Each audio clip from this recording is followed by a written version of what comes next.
I'm reading Book of Job.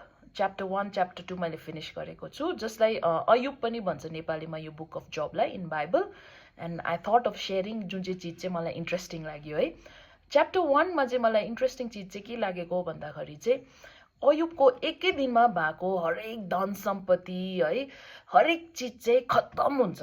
Not just that, उसको सबै नानीहरू पनि मर्छ एकै दिनमा है.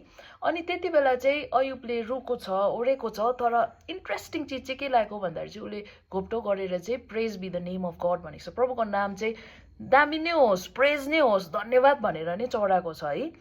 अनि यो देख्दा म अचम्म माने है, उसको एटिट्युड देख्दा नि. त्यो समयमा भएको भए हामी के गर्थ्यौँ होला, किन प्रभु तपाईँले यस्तो गरेकोहरू भन्दै भन्थ्यौँ होला है. तर उसले चाहिँ प्रेज गरेको छ, उसको first reaction. And another interesting चिज मलाई लागेको चाहिँ के छ भन्दाखेरि उसको बुढीले, ऊ पनि पुरा बिमार हुन्छ त्यो अन टप अफ द्याट है.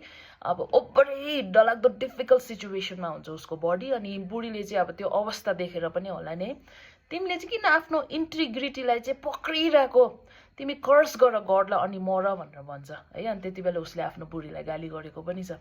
मतलब त्यो बेडमा सबै थोक उसको हराएर सकेर, नानीहरूदेखि लिएर सबै खतम भएर आफ्नो हेल्थ पनि एकदमै वेस्टेड भइन्जेलसम्म पनि उसले चाहिँ इन्टिग्रिटीलाई चाहिँ पक्रेको कुरा हामी त्यहाँनिर देख्छौँ, गडलाई चाहिँ पक्रेको कुरा है. अनि उहाँलाई प्रेज गरेको कुरा.